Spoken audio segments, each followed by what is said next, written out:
ইঙ্গিত নিয়ে ফিরলাম আমরা দীর্ঘায়িত করবো না আমাদের বক্তব্য। এর মধ্যে আমাদের সঙ্গে জুড়ে গিয়েছেন রবিউল ইসলাম রয়েছেন, প্রফেসর রয়েছেন রায়গঞ্জ বিশ্ববিদ্যালয়ের ফিজিক্স ডিপার্টমেন্ট। আপনাকে স্বাগত অনেকটা টিভি বাংলার রবিউল বাবু। দেখুন, আমরা যে বিষয় নিয়ে আলোচনা করছি সকাল থেকে নজর রয়েছে অ্যাক্সিয়াম 4 এর মধ্য দিয়ে একেবারেই মহাকাশ পাড়ি দিয়েছে ভারতীয় রয়েছে সঙ্গে। সেখানে ভারতীয় বিষয়টা কিন্তু খুব গুরুত্বপূর্ণ, যেখানে দীর্ঘ প্রায় 41 বছর পর ভারতীয় কিন্তু মহাকাশ পেছনে একেবারে উদ্দেশ্যে পাড়ি দিল। আর সেখানে মূলত আপনার কাছে প্রথম বিষয় রাখবো, যেখানে এই অ্যাক্সিয়াম ফের তো মূলত একেবারে পাড়ি দিল, সেক্ষেত্রে দাঁড়িয়ে থেকে উদ্দেশ্যটা কি থাকবে? মূলত এই স্পেস স্টেশন পাড়ি দেওয়ার পর উদ্দেশ্য কি থাকবে? আচ্ছা, এটা আমাদের কাছে খুবই গর্বের দিন যে একজন ইসরোর একজন অ্যাস্ট্রোনটকে আমরা পাঠাতে পারছি। যদিও এটা দ্বিতীয়, কিন্তু এখানে মেনলি যে কাজগুলো হবে সেটা হচ্ছে সায়েন্টিফিক এক্সপ্লোরেশন। প্রায় 60 এক্সপেরিমেন্টস এখানে পারফর্ম করা হবে। তার মধ্যে হচ্ছে জয়েন্ট কোলাবোরেশন, ইসরো আছে, নাসা আছে, ইএসএ আছে, ইউরোপিয়ান স্পেস এজেন্সি, আরও বিভিন্ন প্রায় 31 কান্ট্রিজ আছে। তারা সবাই মিলে কোলাবোরেশনে কিছু ইনভেস্টিগেশন করবেন। মেইনলি কাজটি হচ্ছে মাইক্রোগ্র্যাভিটি। মাইক্রোগ্র্যাভিটি ব্যাপারটা একটু বোঝায়। মাইক্রো মানে খুবই ছোট।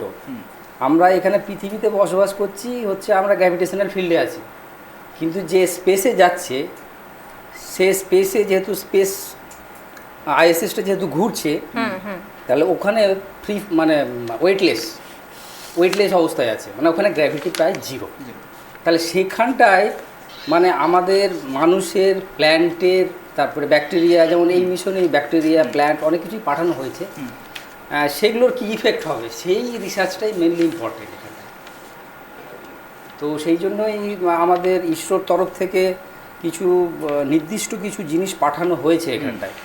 যেমন তার মধ্যে হচ্ছে 2খানা সায়ানো ব্যাকটেরিয়া পাঠানো হয়েছে, তাদের গ্রোথ কেমন হবে, তাদের মানে সেই স্ট্রেন পাঠানো হয়েছে, তাদের গ্রোথ কেমন হবে, তাদের ডেভেলপমেন্ট কেমন হবে। 6টা প্ল্যান্টের সিড পাঠানো হয়েছে সেটার ইনভেস্টিগেশন করার জন্য। এছাড়াও আরও অনেক জিনিস যেগুলো হচ্ছে ডাইরেক্টলি করা যায়, যেমন হচ্ছে যে মাইক্রোগ্র্যাভিটিতে আমাদের ব্রেন সেলসের উপরে কি ইফেক্ট পড়ে, সেই ব্রেন সেলসের ইফেক্টে পড়ার জন্য আমাদের কগনিটিভ কি চেঞ্জ হতে পারে, সেই সব ইনভেস্টিগেশন। তারপরে ইনভেস্টিগেশন হচ্ছে যেমন ধরুন যে আমাদের যে জয়েন্টগুলো, সেগুলো তো মেনলি ফ্লুইড থাকে, ফ্লুইড না থাকলে কিন্তু জয়েন্টে ব্যথা হয়।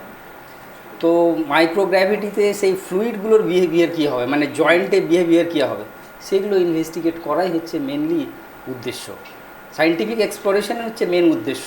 সেই জন্য হয়তো মহাকাশ থেকে ফিরে আসার পর সঠিকভাবে কেউ মানে যেটা বলে সক্ষমতা থাকতে পারে না, হয়তো তার একটা বলা যেতে পারে একটা কোথাও একটা সেই শারীরিকভাবে কিন্তু একটা কোথাও অবক্ষয় দেখা যায়। হ্যাঁ, সেটা তো হয়। কারণ হচ্ছে যে আমাদের সাইকি, আমাদের ফিজিক্যাল অর্গানস, সমস্ত সেল, টিস্যু, এগুলো হচ্ছে গ্র্যাভিটেশনাল ফিল্ডের মধ্যে অ্যাডাপ্টেড। কিন্তু ওখানে যেখানে থাকছে আইএসএস স্পেস স্টেশন, ধরো এরা থাকবেন 14 দিন প্রায়, তো সেখানে তো জিরো গ্র্যাভিটিতে থাকবে। তো সেখানে বডিটাকে এরা যে ওখানে জিরো গ্র্যাভিটিতে থাকবে সেইটা অ্যাডাপ্ট করার জন্য প্রায় 8 মাস না 1 বছর ট্রেনিং দিতে হয়েছে। এবার ওখান থেকে যখন ফিরে আসবে, আমরা সুনিতা উইলিয়ামসের ক্ষেত্রেও দেখেছি, যখন ফিরে আসবে তখন ব্যাক টু গ্র্যাভিটি তাকে অ্যাডজাস্ট করার জন্য আবার নতুন করে ট্রেনিং দিতে হয়। মানে সে ভুলে যায় how to walk, how to sit, এগুলো সব ভুলে যায় ওখানে। কারণ ওখানে ফ্লোটিং পজিশনে আমরা থাকি, সে ফ্লোটিং পজিশনে থাকার জন্য সমস্ত জিনিস ভুলে যায়, এখানে যে আবার নতুন করে ওটা শিখতে হয়। তো সেটা একটা আলাদা পার্ট আছে, খুবই ইন্টারেস্টিং পার্ট এটা। মানে ছাত্রদের কাছে এটা হয়তো মানে গল্পের মতো মনে হবে, কিন্তু এটা রিয়েলিটি। এটা রিয়েলিটি মানে এই সেন্সে যে আমরা এখনও তো সেই যে মানুষগুলো এখন আমরা বেঁচে আছি, যে মানুষগুলোকে পাঠাচ্ছি তারা বেঁচে আছে, তাদের এক্সপিরিয়েন্স আমরা শেয়ার করতে পারছি, তারা এতদিন ওখানে কাটিয়েছেন। সো এই জিনিসটা একটা বড় লিপ। এবং এইটা করার পেছনে যে কারণটা হচ্ছে যে আমাদের এর পরে আমাদের যেটা যেতে হবে সেটা হচ্ছে নেক্সট টার্গেট হচ্ছে আমাদের মুন, চাঁদে। তারপরে টার্গেট হচ্ছে মার্স। তারপরে নেক্সট যদি আরও আমরা ওখানে সারভাইভ করতে পারি বা যদি সাকসেসফুল হয়, তাহলে অন্যান্য জায়গায় যাওয়া যেতে পারে আর কি। স্যার, এই যে এই মিশনে যাচ্ছেন শুভাংশু শুক্লারা, 14 দিন থাকবেন, যেসব বিষয়গুলোর উপর রিসার্চ হবে আপনি যেমনটা বললেন, এই রিসার্চগুলো আমাদেরকে, বিশ্ববাসীকে কতটা এগিয়ে নিয়ে যাবে? অনেকটাই এগিয়ে নিয়ে যাবে। কারণটা হচ্ছে যে এর পরে মানে এটা কিন্তু কমার্শিয়াল হচ্ছে, মানে শুধু নাসা একাই করছে না, এটা নাসা এসে যোগে তার সাথে এই যারা যুক্ত আছে স্পেস এক্স, অ্যাক্সিওম স্পেস, এটা 4 নম্বর মিশন হচ্ছে। এর আগে 3খানা মিশন হয়েছে। সো এই যে 4 নম্বর মিশন হচ্ছে, এর একটা উদ্দেশ্য আছে। উদ্দেশ্য হচ্ছে যত সংখ্যক মানুষকে এই রিসার্চে ইনভলভ করা যাবে বা অ্যাওয়ারনেস আনানো যাবে, তত হচ্ছে আমাদের মানে আমাদের অ্যাকচুয়ালি সত্যি কথা বলতে কি, আমরা এখন একটা জিনিস বুঝতে পারছি যে পৃথিবীটা আমাদের পক্ষে মানে বাসস্থানের পক্ষে মানে সবসময় যে একই রকম থাকবে, নিরাপদ থাকবে, এটা বলা যাচ্ছে না। তাহলে আমাদের নেক্সট জেনারেশন মানে ভবিষ্যৎ জেনারেশন যদি ওইরকম বিপদের মধ্যে পড়ে, তাহলে যেটা স্টিফেন হকিংস অনেক দিন আগেই বলে গেছেন, সেটা হচ্ছে যে যদি আমাদের সিভিলাইজেশনকে রানিং অবস্থায় রাখতে হয়, then we should think to go outside our earth. আমাদের এটা ভাবতেই হবে। তারই এটা একটা পার্ট। মানে এটা যত মানুষ বেশি সংখ্যার মানুষ ভাববে, যত এদিকে মোটিভেশন যাবে, যত অর্থের ব্যাপারটাও আছে, তত সেই দিকে মিশনটা করা সুবিধা হবে। কারণ আলটিমেটলি সেটা আমরা কতটা করতে পারবো সেটা হয়তো আমরা এখনই বলতে পারছি না, কিন্তু উদ্দেশ্য সেটাই যে আমরা যতটা পারি মানে বাইরের দিকে মানে আউটসাইড দ্য আর্থ যাওয়ার চেষ্টা করব আর কি। মহাকাশ গবেষণার ক্ষেত্রে এই যে শুভাংশু শুক্লাদের এই অভিযান কতটা গুরুত্বপূর্ণ? মহাকাশ গবেষণা এখন তো অনেকটাই এগিয়ে গেছে। যেমন এখন আমরা প্রেজেন্ট স্ট্যাটাসে আমরা মহাকাশের যা অবস্থা দেখছি, সেটা হচ্ছে আমরা যে ইউনিভার্সে বাস করি সেটা একটা অ্যাক্সিলারেটিং ইউনিভার্স। মানে এতদিন আমরা শুনতাম যে ওটা এক্সপ্যান্ডিংয়ের থেকে অ্যাক্সিলারেটিং মানে হচ্ছে এক্সপ্যানশনটাও বেড়ে যাচ্ছে টাইমের সাথে। সো এইটা এখন এত প্রিসিশনে আমরা এখন দেখতে পাচ্ছি। জেমস ওয়েব স্পেস টেলিস্কোপ দিয়ে এখন অনেক দূর পর্যন্ত দেখা যায়, অনেক ভালো বোঝা যায়। তো সেই সব জায়গা থেকে যে জিনিসটি এখন আমরা বুঝতে পেরেছি সেটা হচ্ছে যে আমাদের এই পৃথিবী, আমাদের এই মানব সভ্যতা, এই মানুষ, এটা হচ্ছে ইউনিভার্সের কাছে খুব একটা বেশি সিগনিফিক্যান্ট নয়। যদি আমি ইউনিভার্সের এত বেশি ভাস্টনেস দেখি, এত ভেরিয়েশন দেখি, তাহলে এত বেশি সিগনিফিকেন্স নয়। তাহলে আমাদের উদ্দেশ্য হলো যে টোটাল ইউনিভার্সটাকে জানা, মানে যে ইউনিভার্সে আমি বাস করছি সেখানে লজ অফ নেচার কী আছে, লজ অফ কী আছে, সেইটাকে জানা। সেই জন্যই আমাদের মহাকাশ গবেষণা এটা খুব কাজেও লাগবে। স্যার, যেমনটা আপনি বলছিলেন প্রত্যেকটি ধাপ কিন্তু এই অভিযানের প্রত্যেকটি ধাপ অত্যন্ত গুরুত্বপূর্ণ। যদি আপনি বিস্তারিতভাবে একটু আমাদের বলেন এই পদ্ধতি ধাপ সম্পর্কে, কেমনভাবে যাবে, কিভাবে ডকিং হবে, কিভাবে এই 14 দিন রিসার্চ চলবে এই সম্পর্কে। হ্যাঁ, এটা খুব গুরুত্বপূর্ণ। কারণ হচ্ছে অনেকেই বোঝে না, সবাই হয়তো ভাবে যে এখান থেকে রকেট ছেড়ে দিল, ওটাকে স্পেস স্টেশনে থেমে গেল। তা তো নয়। আমরা যদি টাইমিংটা দেখি, আজকে হচ্ছে ভোর 2:30টা নাগাদ লঞ্চিংটা স্টার্ট হয়েছে। আর যখন ওর স্পেস স্টেশনে যখন তারা যাবেন শুভাংশু শুক্লারা, তখন হচ্ছে আগামীকাল সকাল 7টা সম্ভবত এই টাইম। তাহলে যে এতটা 24 ঘন্টার চেয়ে বেশি টাইম লাগছে। তাহলে কেন এত টাইম লাগছে? কারণ হচ্ছে মাঝখানে অনেক স্টেপ আছে যেগুলো হচ্ছে অনেকে জানে না। সেটা হচ্ছে প্রথমে যেটা করা হয় সেটা হচ্ছে একটা রকেট লাগে। রকেটটা বেশ পাওয়ারফুল হতে হয়। মানে আমাদের যে অ্যাস্ট্রোনটের 4 জন অ্যাস্ট্রোনট আছেন, তার মধ্যে ভারতীয় একজন, আমেরিকান একজন আর ইউরোপের 2 জন আছেন, একজন পোল্যান্ডের আর একজন বোধহয় হাঙ্গেরি। এই 4 জন আছেন। তারা যে জিনিসটাতে আছেন সেটাকে বলে একটা ক্যাপসুল, একটা ছোট জায়গা। কিন্তু সেই ক্যাপসুলটা একা যেতে পারবে না তো ওখানটায়, তার জন্য একটা বড় রকেট লাগবে। সেই রকেটটা হচ্ছে ফ্যালকন 9 রকেট পাঠানো হচ্ছে। তো সেই রকেটটা প্রথমে ওকে নিয়ে গিয়ে রকেটটা কিন্তু ওখান থেকে আলটিমেটলি ওর ফুয়েল শেষ হয়ে যাবে, ও চলে যাবে, থাকবে না। এবার ওটাকে একটা অরবিটের মধ্যে পাঠানো হবে। অরবিট মানে হচ্ছে ওটা পৃথিবীর চারপাশে ঘুরবে। সেই অরবিটে পাঠাতে প্রায় 15 মিনিট লেগেছে। 15 মিনিট পরে ওটা অরবিটে ঢুকেছে। ওইটাকে অরবিট ইনসারশন বলে। এই অরবিট ইনসারশন হয়ে গেল।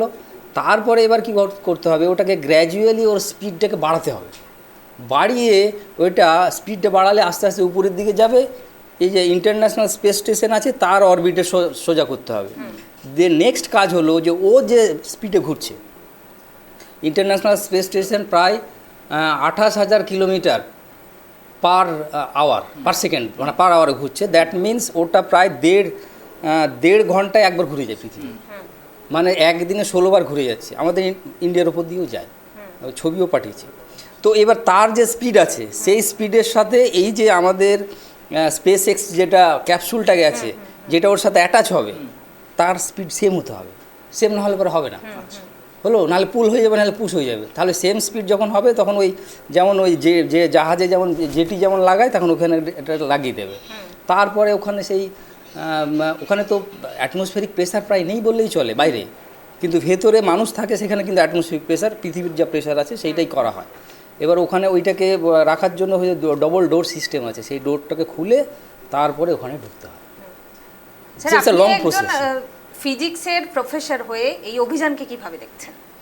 খুবই উৎসাহিত দেখছি। আমি নিজে আমাদের ইউজি কোর্সে অ্যাস্ট্রোনমি অ্যাস্ট্রোফিজিক্স একটা কোর্স আছে ফিজিক্সে, সেটা আমি পড়াই।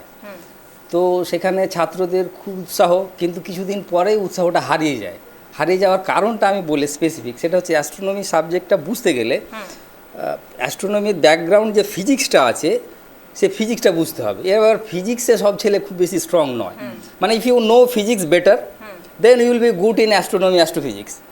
কিন্তু ফিজিক্সে বেটার হতে গেলে যেমন আছে, if you strong in mathematics or good in mathematics then you will be good in physics. তো এইবার ছেলেপেলেদের ফিজিক্সটা স্ট্রং হয় না, ফলে ওখানে যে ডেরিভেশনগুলো আছে, যে ইকুয়েশনগুলো আমাকে দেখাতে হয়, ওইটা ওরা আর বুঝতে পারে না, উৎসাহ হারিয়ে ফেলে। গল্পের মতো শুনতে ভালো লাগে, কিন্তু যখন ওটাকে আমায় বোঝাতে হবে, সায়েন্সে দেখুন, সায়েন্সে একটা আমাদের ড্রব্যাক হচ্ছে, বা এও বলতে পারেন, সেটা হচ্ছে যে কোনো জিনিস এক্সপ্লোর করি সেটাকে আমাকে ইকুয়েশনে রিপ্রেজেন্ট লিখতে হয়। মানে আমি ধরো ইতিহাস ভূগোলের মতো আমি ওটাকে কথায় লিখে হবে না, আমাকে ওটা একটা ইকুয়েশনের ফর্মে লিখতে হবে। সেই ইকুয়েশনটা বুঝতে গেলে তার ব্যাকগ্রাউন্ড ম্যাথামেটিক্স আমাকে জানতে হবে।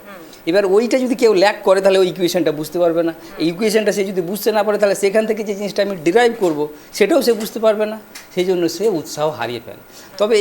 তবে এই যে আমাদের ভারতীয় একজন গেছে, এবং ভারতীয় হিসেবে এটা আমি বলতে হবে নিঃসন্দেহে ইসরো, মানে ভারতীয়দের, আমরা তো জানি যে ভারতীয়দের মানে গবেষণা ইউরোপীয়দের থেকে বা আমেরিকানদের থেকে খুব একটা উন্নত নয়, কিন্তু স্পেস সায়েন্সে মানে ইসরো যে জায়গায় কাজ করছে, মানে আমি গর্বের সাথে বলতে পারি যে they can compete with anybody in this world. একদম, আমরাও আশা রাখছি। কারণ ইসরোতে খুব উন্নত মানেরই কাজ হয়, এবং এটা আমার পক্ষে মানে খুবই উৎসাহ। একদম আমাদের শুধু নয়, একদম 140 কোটি ভারতবাসীর উৎসাহ উৎকণ্ঠা একেবারেই আগামীকাল হয়তো আরও উৎকণ্ঠা বাড়বে, কারণ যখন যে মুহূর্তে দাঁড়িয়ে থেকে স্পেস স্টেশনে অবতরণ করবে। আপনাকে সময় দেওয়ার জন্য অনেক ধন্যবাদ। আমরা সময় শেষ পর্যায়ে চলে এসেছি একদম, এবং সেখানে আমরা জানিয়ে রাখি আপনাদের এই শুভাংশু শুক্লার মা গোটা ভারতবাসীর উদ্দেশ্যে জানাচ্ছেন, এবং তিনি তার চোখের জল পর্যন্ত ফেলেছেন। শোনাবো সেই বাইক শুরু। माँ को अपने बच्चे की चिंता होती, वो थोड़ी दूर जाता है तो चिंता होती है, हमारा बेटा तो इतनी दूर जा रहा है इसलिए चिंता तो थोड़ी थोड़ी है, लेकिन वो खुशी के आंसू थे, कोई दिक्कत वाली बात नहीं है। ठीक है, अब अच्छा लग रहा है। क्या दिल में कोई घबराहट? नहीं, कोई घबराहट कोई नहीं है। ईश्वर चाहेगा सब कुछ अच्छा सब बढ़िया होगा, सब बढ़िया होगा, सब अच्छा ही होगा। और अब क्या लग रहा है, क्या स्थितियाँ आगे रहने वाली है, क्या कुछ चाहिए? वो देखो बैठे हैं उसमें, देखो पूछो उनसे। आपकी क्या फीलिंग्स है, क्या कुछ कह रहे हैं, कैसा लग ऐसा रहा लगा जैसे इधर ही देख रहा है। है? माता जी, फीलिंग अच्छी है, बहुत अच्छी फीलिंग आ रही है। क्या अब इंतजार रहेगा, दिन गिनेगी 15 दिन कैसे कटे और बच्चा वापस आए? हाँ, इंतजार तो है। একদম প্রতীক্ষার অবসান, এবং আমাদের সঙ্গে ছিলেন রবিউল বাবু। ধন্যবাদ সঙ্গে থাকার জন্য। আর আমরা ইঙ্গিত দেওয়ার চেষ্টা করলাম আপনাদের সামনে, মূলত এই স্পেস স্টেশনে ভারতীয় মহাকাশচারী পৌঁছে গেছেন, পাশাপাশি এক্সাম-4 যাত্রার উদ্দেশ্যটা কি এবং উদ্দেশ্যে ভারতে বা গোটা বিশ্বব্যাপী আগামীতে কি হতে চলেছে, এই ইঙ্গিত দেওয়ার চেষ্টা করলাম আপনাদের সাথে। আজকের মতো এখানে শেষ করছি। পরবর্তী সমস্ত খবরের জন্য আপডেট পেতে নজর রাখুন ট্রাইব টিভি বাংলায়। নমস্কার।